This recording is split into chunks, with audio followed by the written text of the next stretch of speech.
Morning বন্ধুরা, আজ রবিবার, এখন বাজে 6টা 48। তো সকালে উঠেই ধান খেতে চলে এসেছি।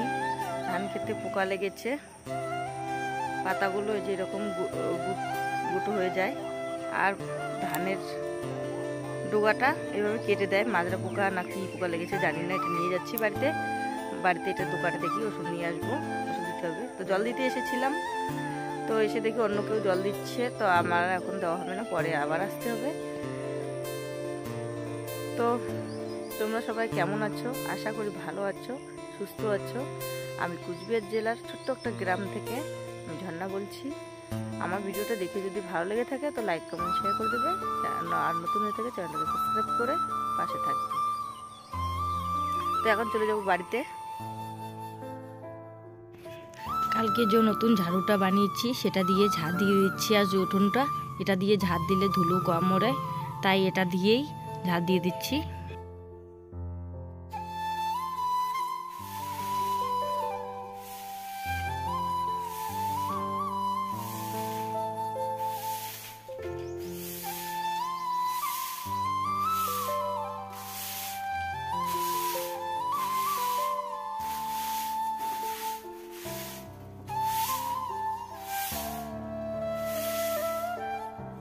তো উঠোন ঝাড় দিয়ে চলে আসলাম।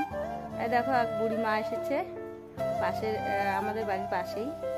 তো আমার খোঁজ করতে এসেছে, আমাকে নাকি কয়েকদিন ধরে দেখে না, তাই এসে বলছিল কোথায় যাস, দেখতে পাই না। তা আমি বাড়িতেই থাকি, ব্যস্ত থাকি, তাই ওদের বাড়িতে যাওয়া হয় না। তো এমনি সব কিছু ঠিক আছে, ভালো হাঁটতে পারে না, চেয়ার নিয়ে লাঠি নিয়ে এভাবে হাঁটে। আর এদিকে কথা বলতে পারে না, সবই বোঝে, কথা বলতে পারে না। তো আসলো, আমার কাছে কলা ছিল, আমি তো চা বানাইনি আজকে, আমার এখনো কাজ শেষ হয়নি। তো কলা ছিল আমাদের ঘরে, তো কলা দিয়ে দিলাম, খুব খুশি হয়ে গেল, বলছে নাকি ছাতু দিয়ে খাবে। তো কলা ছিল, কলা দিয়ে দিলাম 3টে। তো ছাতু দিয়ে খাবে, বাড়িতে নিয়ে গিয়ে ছাতু দিয়ে খাবে। তো চা বানালে চা দিয়ে দেই আসলে। তো আমার তো আজকে চা বানাইনি, আমরা চা খাই না সকালে, শখ করে যদি কোনোদিন খাই তো শখ করে খাই।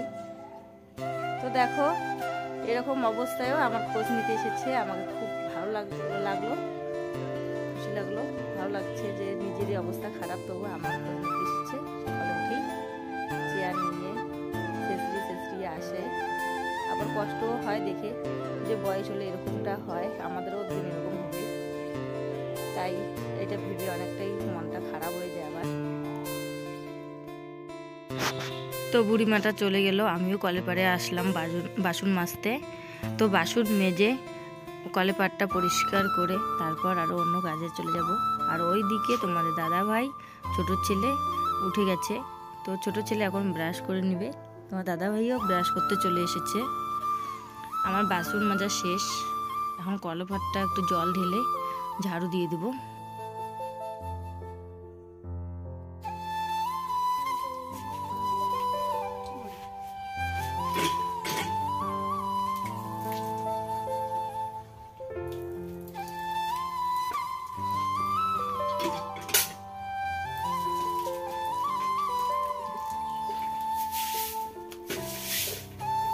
কি খাচ্ছিস রে? ছাতু। কি কি দিয়েছিস এর মধ্যে? দুধ, কলা, চিনি, লবণ। তো দেখো আমার ছোট ছেলে সকালে উঠেই খিদে পেয়ে গেছে, ছাতু খাচ্ছে। আমাদের ঘরে ছাতু ছিল চালের। আর এদিকে ওর ঠাম্মার কাছ থেকে চায়ের বাসনে দুধ নিয়ে এসেছিল, তো ঠাম্মা বলেছিল এটার মধ্যেই খেয়ে নিস, তো ওইটার মধ্যেই খেয়ে নিচ্ছে। ওটার মধ্যে চিনি দিয়ে দিয়েছে, দুধের স্বাদ ছিল। তাই আমার ছেলে দুধ খেতে খুবই ভালোবাসে, দুধ দই। তো আমরা সবসময় খাওয়াতে পারি না অভাবের কারণে। তো দেখো এভাবেই চায়ের বাসনে খাচ্ছে, সকালে উঠেই খিদে পেয়ে গেছে। আমার কাছে পয়সা চেয়েছিল, তো আমার কাছে পয়সা ছিল না, তাই ওর ঠাম্মার কাছ থেকে দুধ নিয়ে এসে ছাতু খাচ্ছে। কেমন লাগছে ছাতু? ভালো। তো আমাদের ঘরটায় অনেক মাকড়সার জাল হয়েছে, তো আজকে এই ঝাড়ুটা দিয়ে ঝেড়ে ঝেড়ে পরিষ্কার করে নিচ্ছি। তারপর ঘরটা ঝাড়ু পোছা লেপা পোছা লেপে তারপর চান করে আরও জামা কাপড়ও রয়েছে, বিছানার চাদর মশারি এসব ধুয়ে দিতে হবে। তো ওগুলো ধুয়ে তারপর রান্নাঘরে চলে যাব দুপুরের রান্না করতে।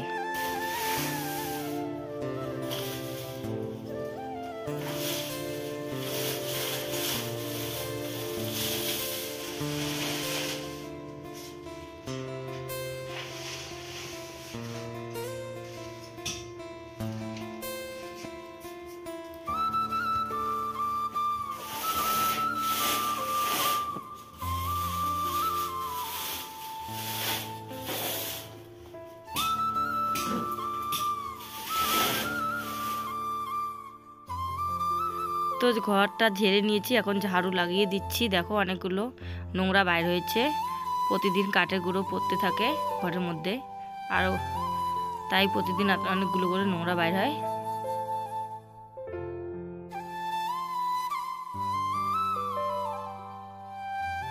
এদিকে ফ্যানগুলো নোংরা হয়েছে, ফ্যানগুলো ভিজা কাপড় দিয়ে মুছে নিব, দুটো ফ্যানেই মুছে নিব এইভাবে।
ঘর ঝাড় দিয়ে ঘর ঝেড়ে মাকড়সার জাল হয়েছিল অনেক, তো ঘর ঝেড়ে এদিকে লেপা মোছা করে ঘর পরিষ্কার করে চান করে বিছানার চাদর মশারি এসব ধুয়ে চান করে চলে আসলাম রান্নাঘরে। তো এখন অনেকটাই বেলা হয়ে গেছে, আর এদিকে উনুনে ভাত বসিয়ে দিয়েছি। আর পাঙাশ মাছ নিয়ে এসেছে, তো ডাটা আলু দিয়ে পাঙাশ মাছ ঝোল করব, ডাটা কাটছি, আর পটল ভাজা করব। আর এদিকে এক সমস্যায় পড়ে গেছি। তো এক বড় সমস্যা হলো একদম লাকড়ি নেই রান্না করার, গ্যাসও নেই, পয়সার অভাবে গ্যাস ভরতে পারছিলাম না। তো লাকড়ি নেই, বড় ছিল কোনো রকম কয়েকটা বাঁশ ফাটিয়ে দিয়েছে, তো এগুলো দিয়ে আজকে রান্না হচ্ছে। তো আমার রান্না শেষ, এইখানে ডাটা আলু দিয়ে মাছের ঝোল বানিয়েছি। কালারটা মোবাইলে কেন জানি এরকম আসছে। ঝিঙা ডাটা দিয়ে আলু দিয়ে পাঙাশ মাছ রান্না করেছি, আর এখানে পটল ভেজে নিয়েছি। তো এখনো খাওয়া দাওয়া হয়নি, তোমাদের দাদাভাই এখনো চান করেনি। তো আমি চলে যাব জামা কাপড় আনতে। জামা হয়ে গেছে, তো বাইরে চলে আসলাম জামা কাপড় নিতে। আজকে বিছানার চাদর মশারি এগুলো ধুয়েছি, তো এগুলো নিয়ে এখন বিছিয়ে দিব। ওদিকে আর একটা মশারি উঠোনে রয়েছে, আর আমাদের এখনো খাওয়া দাওয়া শেষ হয়নি। তোমাদের দাদাভাই চান করে আসবে, তারপর তোমাদের দাদাভাই চান করতে গেছে, ততক্ষণে আমি এদিকে বিছানাগুলো পেতে নেব, চাদরগুলো। তো আমার বিছানাগুলো পেতে নিয়েছি, চাদরগুলো পেতে নিয়েছি, দুটো বিছানায় পেতে নিয়েছি। তোমাদের দাদাভাইও এদিকে চান করা শেষ, তো এখন খাওয়া দাওয়া করতে চলে যাব। তো আমরা এখন খেতে চলে আসলাম, তোমাদের দাদাভাই আর আমি। তো আমরা এখন খাওয়া দাওয়া করবো। আমার ভিডিওটা এখানেই শেষ করে দিচ্ছি। শুভ বিকেল।